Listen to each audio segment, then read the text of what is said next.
a couple points. Thank you, everyone, for joining. We'll just run through a couple of points that we've got, but generally we're open for quite a few questions and whatever people want to talk about.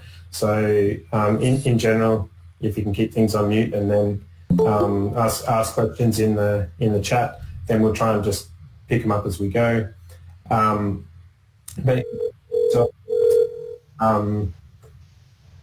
we just mute stuff if you can.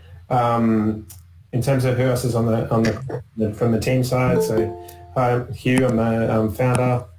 We've also got Kaylee, who does our comms and marketing, Roxana, our CTO, and Natika, our lead developer and board member as well. So that's a quick roundup of the team, I think. I don't think anyone else is online. But I might kind of dive into it. And the first kind of two things I wanted to talk about mainly. We've got some governance proposals that are active right now. I'll go through them and kind of give you a little bit of background on them as well. But then wanted to get into the staking rewards. And David, are you able to mute? Yeah, there we go. Cool, thank you. And then get into the staking rewards and get some feedback on what we're proposing there, because hopefully that's quite an interesting change for that we'd like your feedback on. So just get back to my notes so I don't forget anything. So in terms of the current governance proposals, we've got two ones in governance right now. They close tomorrow. So get involved and vote if you'd like to participate. So there are a few NXM rewards up for grabs for getting involved. The two ones are switching the member address, which is number 15. This seems like a bit of a small, innocuous change, but it's actually a lot bigger than that in terms of what it can enable, not necessarily in terms of the technicals. So basically, all this does is it allows you to switch your member address from the one that you signed up with to another, any other address. And so effectively, it allows you to join the mutual with a smart contract-based address, and therefore kind of enables a lot of flexibility and composability and things like that. So more broadly, what we're thinking there is that the one of the big advantages that DeFi and open finance, whatever you want to call it, has over the regular insurance industry is its inbuilt composability that people can build on top of it, and integrations and etc. So that combined with the fact that insurance is one of those products it's always said within the industry, it's sold not bought, and so what our aim is to kind of get the product purchase or the Nexus Mutual cover purchase as close to the primary product purchase as possible. So if you're putting money into a DeFi protocol, then you want to be able to very easily be able to purchase cover at that same point, rather than having to come to Nexus's site afterwards to complete that transaction. So that's what we're aiming for. We're obviously at the very, very early stages right now, but the goal is to allow people to kind of build on what we've got and allow integrations and things like that. So it seems like quite a small change, but it enables quite a lot, and I guess we're very interested to see what people can build on top of Nexus. So I mean, it looks like it's going to go ahead. I think it's close to. It hasn't quite hit the quorum yet, but I think it's going to be approved anyway. But it would be good to get it over the quorum of 15%. So get ahead, get involved and vote on that one. And the second one is the multi-collateral DAI update. So the main point here is that it looks like the mutual wants to adopt multi-collateral DAI, which is great. This proposal doesn't actually do the implementation of multi-collateral DAI, just so everyone's clear. It basically just says, yes, we want to do it. And then what we will do after that is we will update the smart contracts addresses that they're pointing to. So they're kind of pointing to the single collateral or SI contracts right now.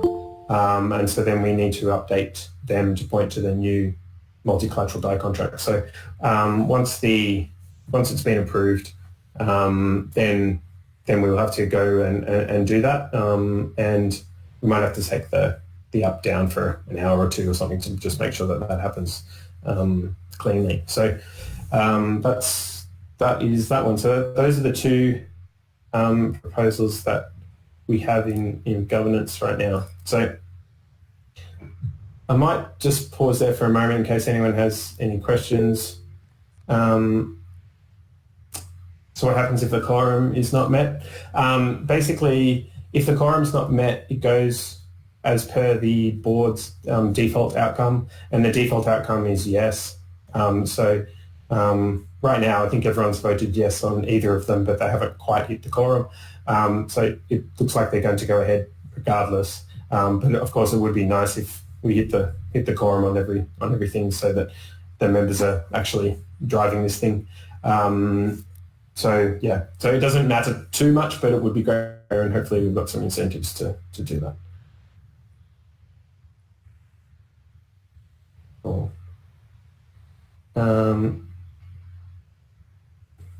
Do you have any concerns on voting gas fees and voting participation? Not now. This could be an issue in the longer term, I guess, especially as the mutual grows bigger. It's one of the reasons why we put a reward mechanism in there, so there is a fixed amount of NXM that gets split between the people that vote. So hopefully that compensates them for the cost of voting. More generally, there is actually functionality that I don't think anyone's actually used yet, but you can actually delegate your vote to any other member, and they effectively take on the gas fees of doing that. So if you wish to, you can delegate your vote. So hopefully that helps with some of those concerns. Stefan, can you explain a bit more on the advisory board only vote? Oh yeah. Sorry. So there is another proposal in governance, which is number 13, and that is a proposal to. It's a technical one. Basically, a little while ago, about a month ago, we put through a proposal to introduce the dynamic minimum capital, and that involved putting 2 new parameters into the system, and we want to have those parameters to be updatable via the governance. So we had to this proposal, number 13, was essentially to configure the system to allow those proposals to be updated in the future via the governance process. We had a bit of an issue with it, and we didn't set it up correctly, so it's basically being declined, and we'll have to do it again. But it doesn't actually change any of the running of the system. It just allows us to change a parameter in the future. So this is essentially just more of a technical update. I kind of like that it's actually visible on the governance, so that everyone can see exactly what's going on, even if they don't have the ability to vote on it. Cool.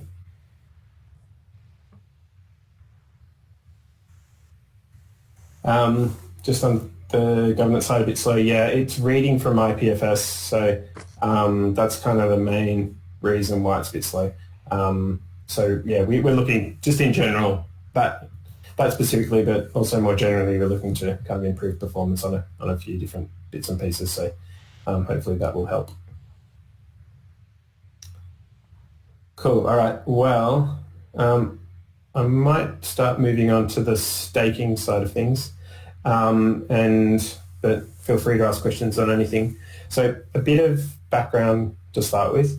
The staking is actually one of the key parts to the system to kind of make it work and kind of help kind of achieve our broader vision of being able to cover a whole wide variety of risks, not just smart contract risks.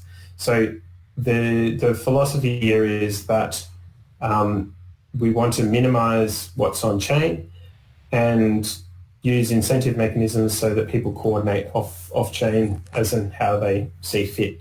So basically, you can use any tools that you wish to use to assess the risk of things, but we will follow the money in terms of how much money is staked behind a particular risk to work out its price.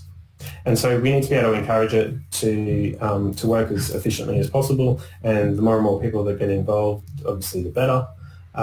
So we've kind of got some feedback since we've launched, and a couple of the main points have been that it's a bit confusing, perhaps because it's a bit of a unique model in terms of staking, because we currently have this queue system and there's a 250-day linear delay of or linear release of stakes, and so it's a bit it's non-standard compared to the other staking mechanisms that have come out.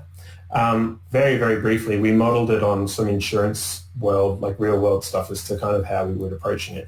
But since we kind of did that, there have been other staking methods that have come out that that kind of all conform around a pooled approach where you basically stake and then you earn rewards on a proportional basis, etc. So the proposal is essentially to move towards a more pooled approach, and that will like spread the rewards out amongst the greater number of people, and also simplify it from an education onboarding type point of view as well. So basically the main feedback we're getting was that it was a bit confusing. The rewards are being a bit too concentrated with the queuing approach, and the lockup period of 250 days was too long. So those are the kind of the main feedback points.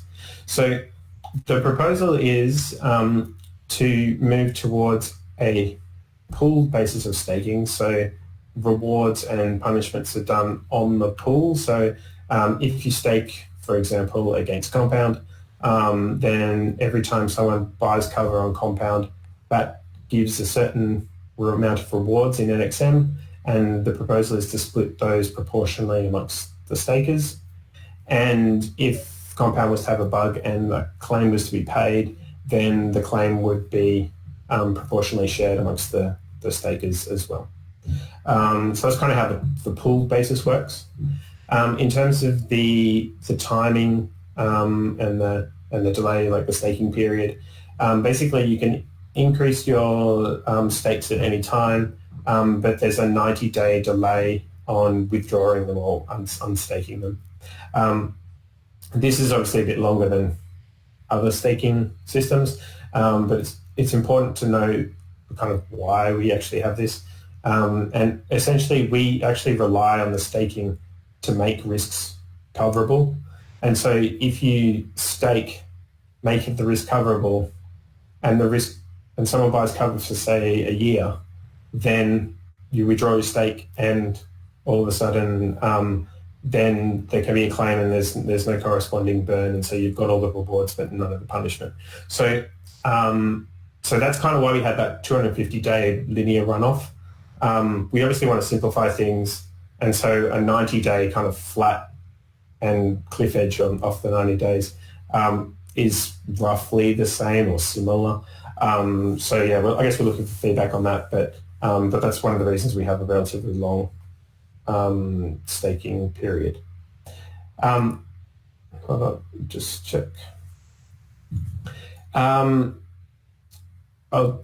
just to describe one more aspect to the process, and then we can dive into questions. So the next bit, which is actually probably fundamentally a bigger change than the previous two, is we want to allow the ability to stake once, so stake a fixed amount of NXM and then be able to allocate it against lots of different risks, and basically cover many more types of risks than you've staked. So we're using a multiplier, we're kind of working with a multiplier of 10 times for now. So basically what that means is if you stake, say, 100 NXM, you can stake up to 100 NXM against 10 contracts.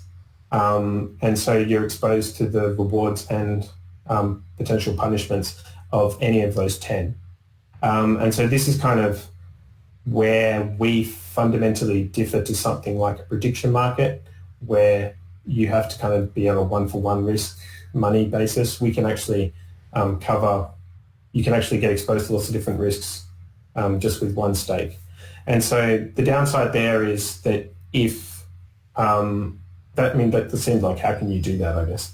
And I guess the key to understanding it is if there's a claim on two protocols at the same time or very close together, then that's where this staking doesn't quite work because there's only one stake to be slashed. So what actually happens is if the first one would go through, the claim would happen, the stake would be slashed, and then if the second claim happened, there's not necessarily a stake to be slashed. And because we're working with extreme events, the actual likelihood of kind of two extreme events happening next to each other at this very similar time is actually very low, which is how we can kind of do this gearing up the stakes, if you want to describe it like that. So that amplifies the potential rewards that you can get by staking. So that's kind of the overview. So please fire away with questions. We're really after some input on this stuff. So I've got a couple through. So the first one is, does anything happen with the existing stake? Yeah. We have to work out exactly what the transition, how we transition. I guess it probably depends on a few technical points, but we may look to transition existing stakes into the pooled model, but we have to kind of work out the exact technical details if we can do that with the upgrades. But that would be the intention if we can. How have you arrived at 10 times gearing? Yeah, that's a very good question. It is a bit finger in the air, and we're after feedback on it. One thing is, I think it can actually go a lot higher than 10 times potentially in the future, but there, to give you some idea, we've got probably written cover on about 20 or so different smart contracts so far, that order. So it doesn't necessarily make sense to kind of go to 20 and then everyone can stake on everything. But we wanted to substantially increase the staking ability. So yeah, it is a bit finger in the air, but that's kind of what we've proposing to start with.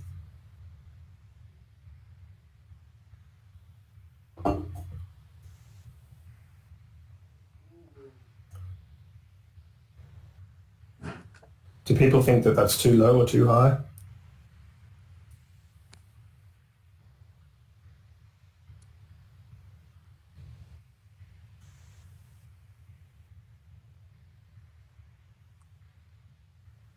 Cool, all good. Well, you can message me afterwards if you got some specific comments on it.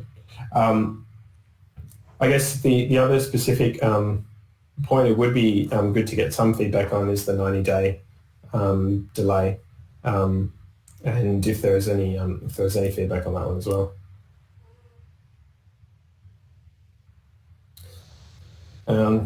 So Stephanie, yeah, in terms of the queuing,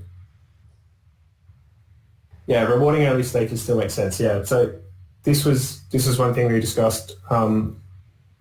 So the way it works right now is the early stakers, they would get proportionately more rewards just because it might take some time for other people to get to stake, but that not specific protocol defined early rewards. We did toy with the idea of having a non-linear proportionality to it, and then just decided that was way too complicated right now.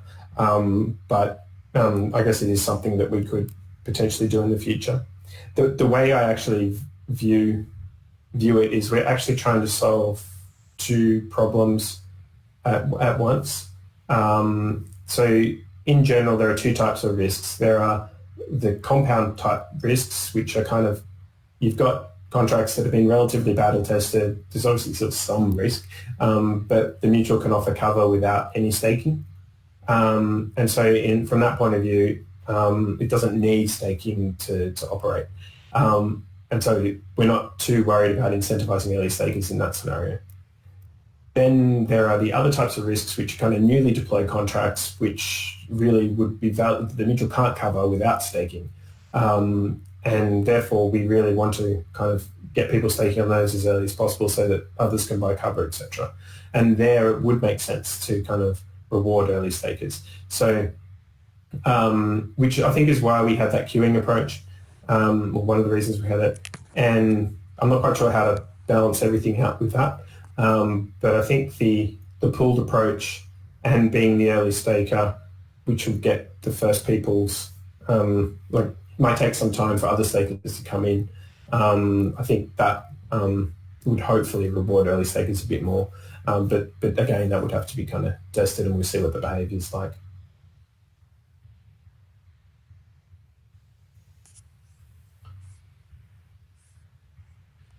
Jeremy, you like the queuing in 250 day? Yeah. I think, yeah, the biggest challenge we've found, to be honest, is people find it confusing. And they don't, and a lot of people are perhaps, there's quite a few people staking that at the back of the queues and they haven't got to the rewards yet. So I think the rewards being distributed more broadly is people would be interested in.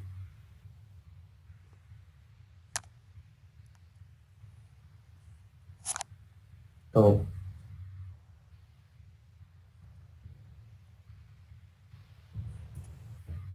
All right. That's good.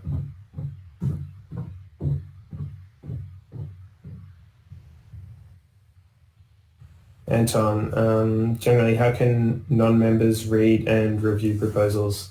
And so what we try to do is we try to discuss things on the chats, Discord and Telegram, etc. And for the more complicated ones, we might write like a document that specifies these.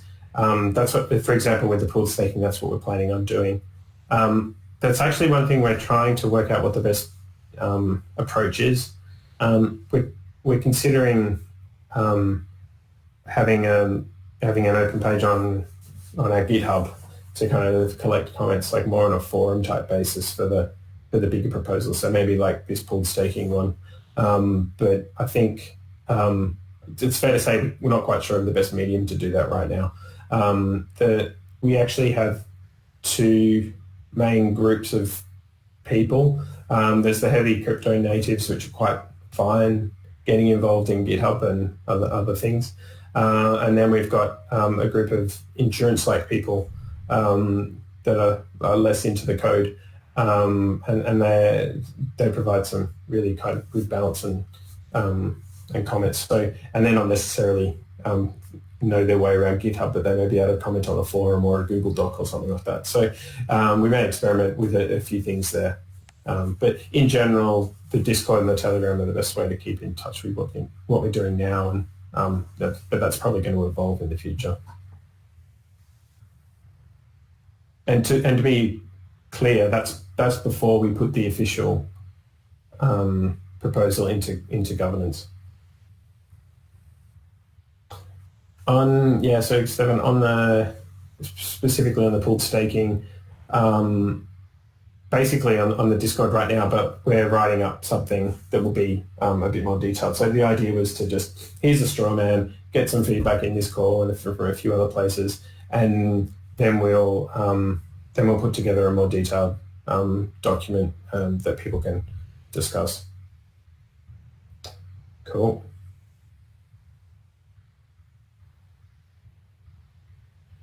Yep, thanks. Will do.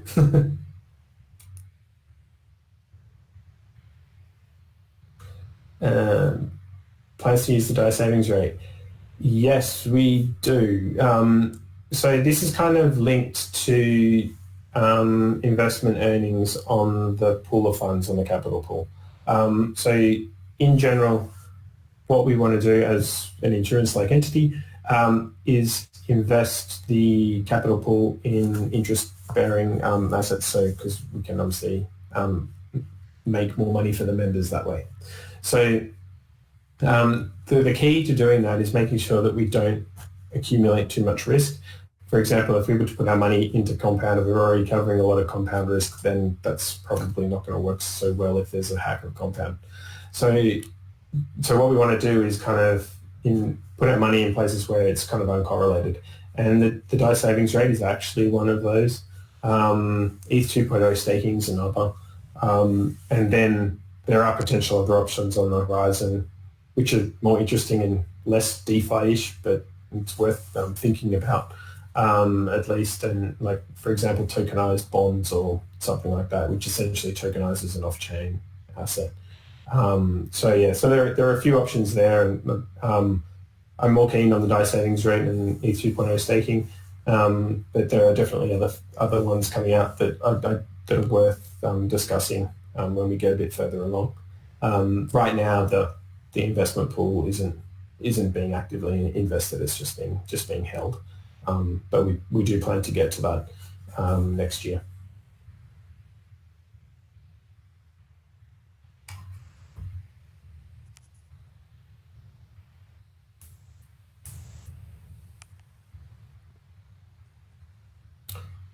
Stefan, yeah, it does. Does the current cover make it out also cover the funds in the DSI? Yes, it does. So yeah, um, yeah, there's a bit of a funny interaction between that and DAI-based cover, but yeah.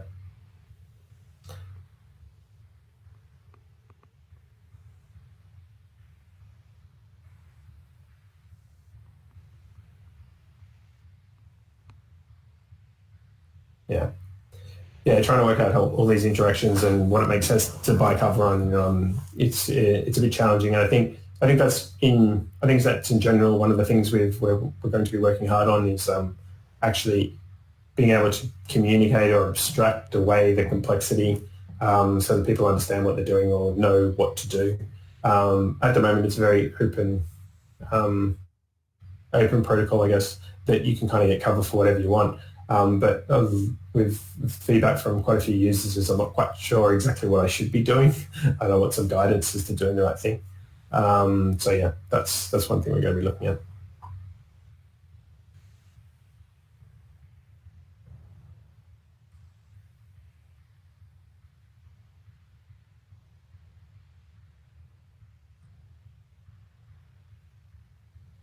Have any projects recently approached Nexus? Yeah, they have. We've got quite a few in the pipeline. They're at various stages, and yeah, obviously, it's still a little uncertain, but there are quite a few that are interested in doing this, and a lot of like going through audit, etc. So they're waiting for the audits to do that. In terms of Flexar, no, they weren't. They weren't cover purchases from the team itself.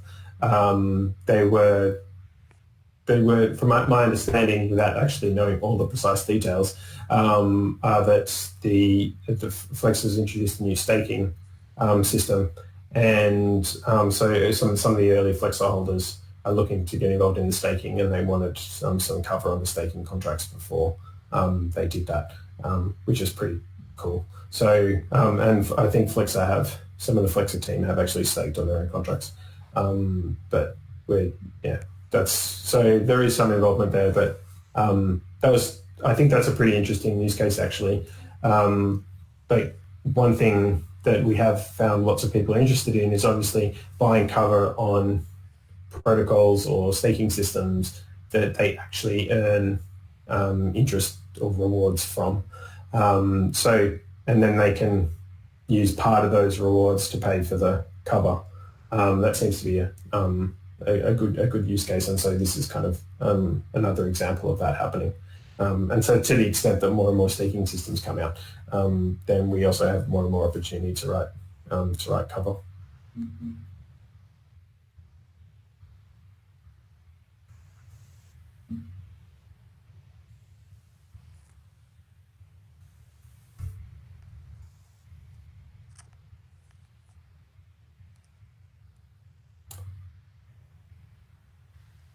I know, Roxana, was there anything that you wanted to raise or talk about? Nothing particular. I guess just like I think you briefly mentioned before, on top of some of the new features coming up, we're also putting a lot of effort in improving performance, reliability, and this kind of stuff. So if you have, there are a couple of people having issues on KYC lately, and that's a big focus for us because it's pretty painful when you just get started. So just generally, I encourage people who experience anything that's not intuitive, or if they get stuck, to just reach out on Discord. And like, we're happy to incorporate that into our improvements. Cool. Sorry, Stefan, what do you mean? What do you mean exactly? Any thoughts on prolonging existing? Yeah, okay, that's a good point. Yeah, that's a interesting challenge to be able to solve. So Stefan had an existing cover, and then they expired, and then the cap was hit, so they couldn't actually buy any more cover. Where we have some interesting ways of potentially doing this in the future that we're thinking about. Nothing completely solid as yet, but definitely something that will get away from these issues. I mean, in general, we're aware that buying cover for a fixed period of time and then remembering when you have to renew it is not exactly the best thing from a user experience point of view, especially when we don't really want to be messaging and emailing people to reminders and kind of go back to the regular insurance world way of doing stuff. So we want to kind of abstract that away so that people don't have to necessarily remember cover and stuff like that. So I agree with you, and essentially we're working on that.